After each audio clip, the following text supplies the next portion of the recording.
आज हम लोग बात करने वाले हैं बीए पार्ट 2 हिस्ट्री ऑनर्स का टॉप 20 सब्जेक्टिव क्वेश्चन के बारे में बात करेंगे। आपको पता है कि पेपर जो 3 है वो कंप्लीट हो चुका है।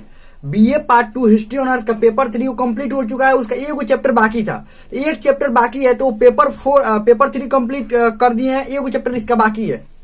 तो एक चैप्टर बाकी है, तो पेपर 4 कंप्लीट करने के बाद अगर समय मिला तो उसको कंप्लीट करवा देंगे, नहीं मिला तो छोड़ दिया जाए, क्योंकि वो उतना इंपॉर्टेंट चैप्टर नहीं है।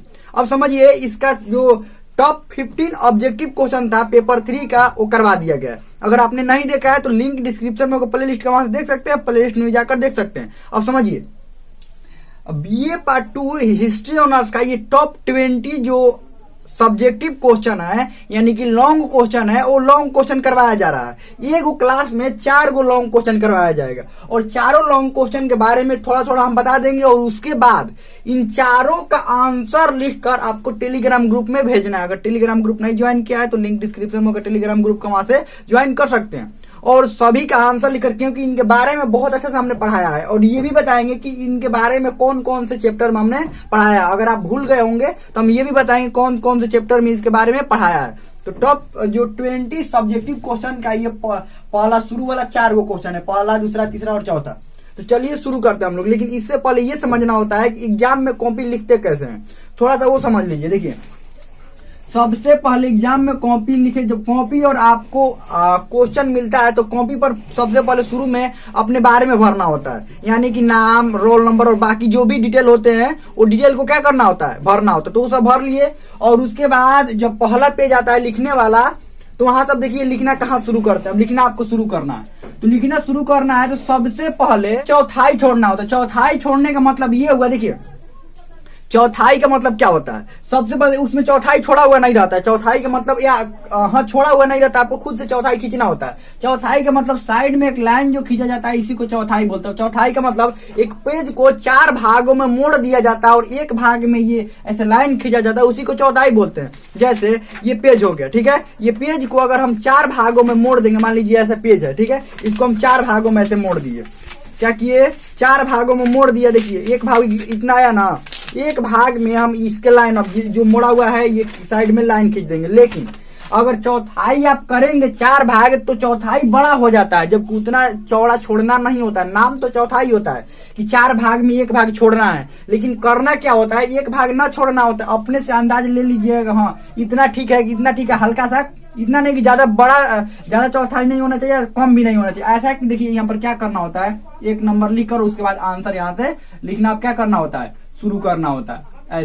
ऐसे लाइन खींचा हुआ रहता है, 1 नंबर ऐसे लिखकर और शुरू करना होता है, ऐसे लाइनिंग रहता है ऐसे। तो चौथाई इतना खींच लिए, इतना कि अपने अंदाज से खुद से खींच लीजिएगा, और 1 नंबर देकर और यहाँ से आंसर लिखना आप शुरू कर देंगे। अब आपको ये भी बताए हैं, ये पहले भी लॉन्ग क्वेश्चन समझाए हैं, तो उसमें बताए हैं कि आपको क्या होता है, जो मुख्य बातें होती है उसको अंडरलाइन कर देना होता है। जो मुख्य बातें उसमें मिलेंगी, आपको क्या करना है, अंडरलाइन। चलिए अब हम लोग क्वेश्चन की तरफ बढ़ते हैं। तो क्वेश्चन क्या, आप क्वेश्चन को थोड़ा समझते हैं।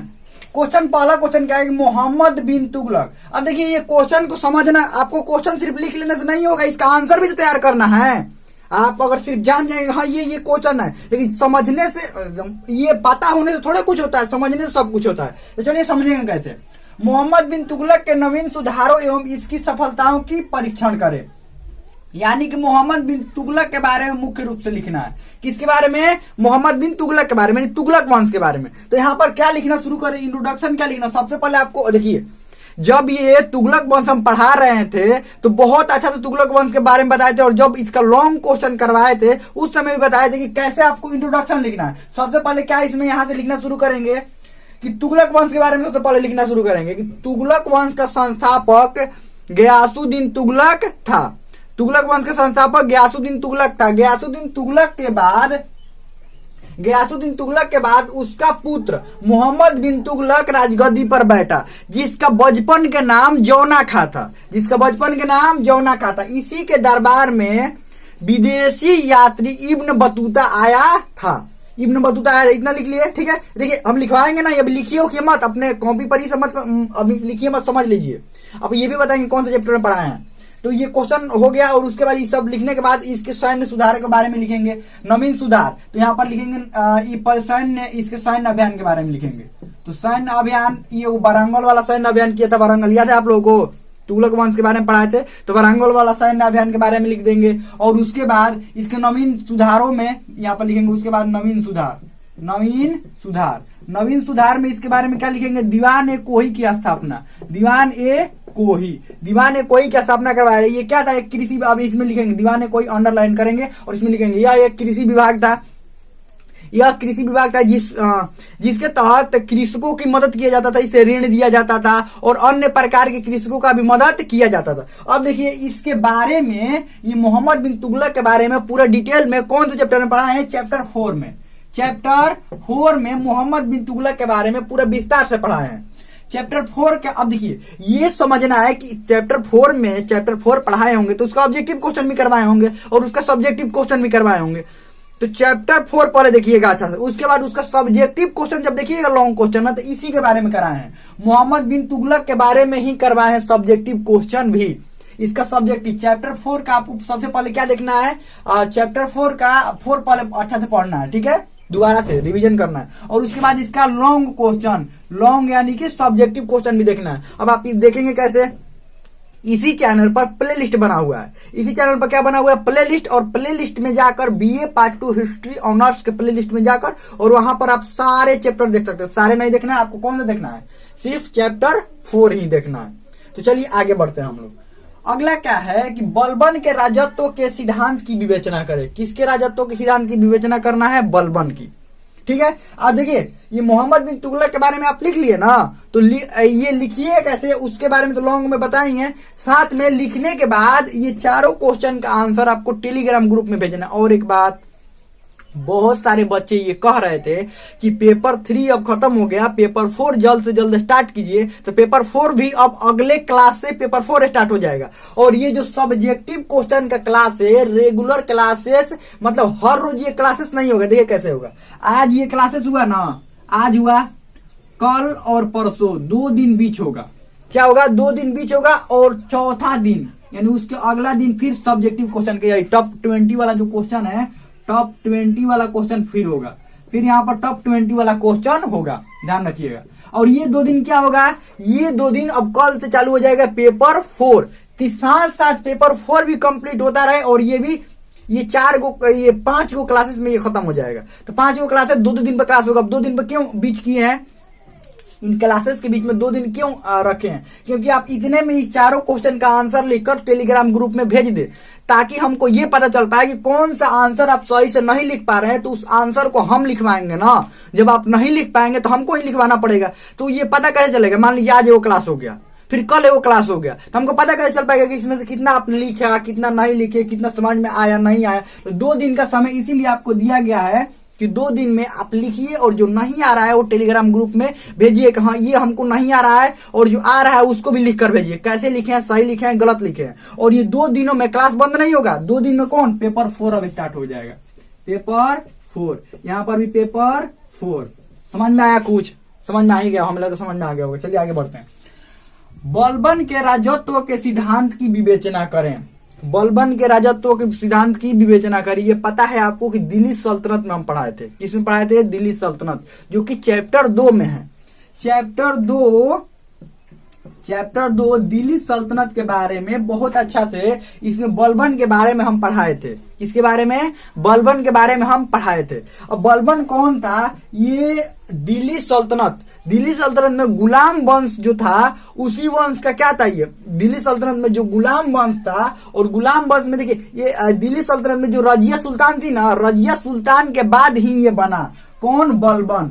अब ये बलबन कौन था, बलबन के बारे में ये पूरा विस्तार से बताए थे। यह एक तुर्की था और बचपन में ही मंगोलों द्वारा इसे बेच दिया गया था। किसको बेच दिया गया था, गुलाम वंश के जो इल्तुतमिश था, इल्तुतमिश को बेच दिया गया था। और इल्तुतमिश के ये मतलब दास बनकर रहता था, समझ लीजिए। लेकिन ये इतना टैलेंटेड कह सकते हैं, इतना टैलेंट इसके अंदर था और इतनी शक्ति थी, एनर्जी इसके अंदर इतना था कि ये अपने टैलेंट के बल पर इल्तुतमिश के जो 40 दल था, इल्तुतमिश ने 40 दल बनाया था, 40 अमीरों का, अमीर मतलब धनी नहीं, अमीर का मतलब ये था कि 40 जो विद्वानों का समूह बनाया था, उस समूह में ये शामिल हो गया था। समझ लीजिए, एक गुलामी था ना, किसका? इल्तुतमिश का। खरीदा था इल्तुतमिश उसको, तो इल्तुतमिश का एक गुलाम समझिए उसके 40 दल में शामिल हो जाता है। मतलब कितना अंदर उसके टैलेंट होगा, तभी तो शामिल हुआ। और 40 दल में शामिल होने के बाद राजिया सुल्तान जब शासक बनी तो उसको शासन से हटाकर और कौन बना?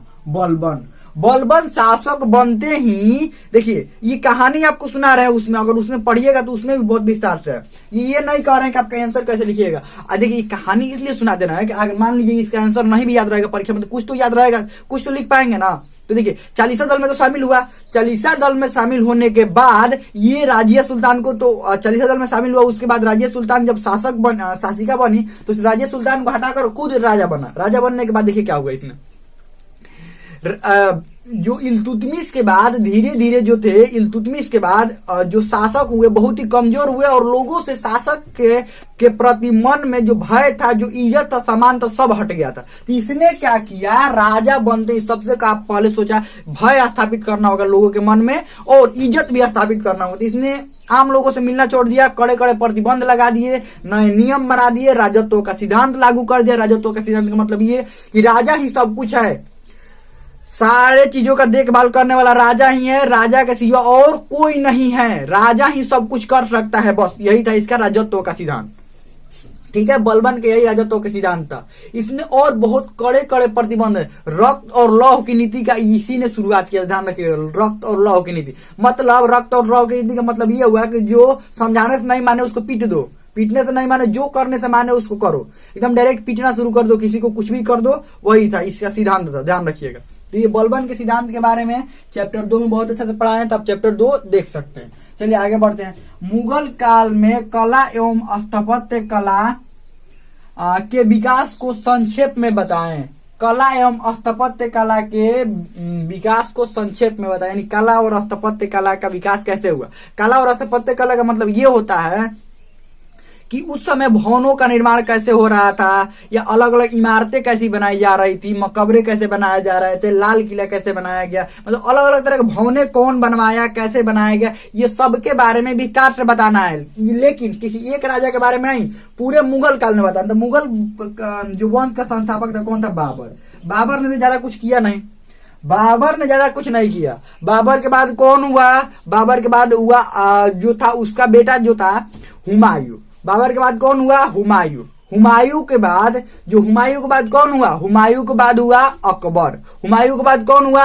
अकबर हुआ। लेकिन अकबर जो था, अकबर अब स्थापत्य कला के विकास में अकबर का भी योगदान था। कला और देखिए, कला और साहित्य के क्षेत्र में भी अकबर का बहुत बड़ा योगदान था। वो अलग अलग तरह की देखिए रचनाएं भी हुई थी। ऐसी बात थोड़ा थी कि अकबर के काल में रचनाएं नहीं थी, कौन कौन सी रचनाएं हुई थी। और उसके बाद देखिए, और अधिक जो स्थापत्य कला का विकास था वो शाहजहां के काल में हुआ था। क्यों? क्योंकि बहुत सारी, जैसे ताजमहल बनवाया उसी ने, लाल किला उसी ने बनवाया, बहुत तरह चीजें बनवाया था। तो जब हम पढ़ा रहे थे मुगल काल, तो मुगल काल में बहुत अच्छा चीज सबके बारे में बताए हैं। तो मुगल काल आप देख लीजिएगा, जो मुगल काल पढ़ाए हैं इसमें बहुत विस्तार से हम क्या किए हैं, बताए हैं, उसमें आपको लिख लेना है।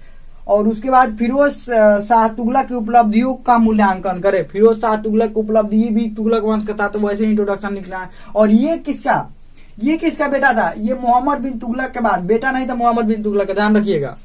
मोहम्मद बिन तुगलक का ये लड़का नहीं था, लेकिन ये तुगलक के वंश का था, ध्यान रखिएगा। ये तुगलक वंश के था। मोहम्मद बिन तुगलक के बाद राजा कौन बना? फिरोज शाह तुगलक। ये बहुत सारे सुधार किए, बहुत सारे अच्छे काम किए। इसके समय बहुत ज्यादा घाटा लग गया था, तो इसने घाटा की पूर्ति के लिए, कृषकों की हालत खराब हो गई थी, घाटा की पूर्ति के लिए बागवानी किया था, आम का वृक्ष लगवाया था, और बहुत सारे कार्य किए थे, व्यापार में वृद्धि किया था, और बहुत सारे अलग अलग तरह के क्या किए थे, इसने कार्य किया था। तो इसके बारे में भी देखना है, तो यही चैप्टर 4 में ही आप देख सकते हैं। चैप्टर 4 में ही फिरोज शाह तुगलक के बारे में भी क्या किए हैं, बताए हैं।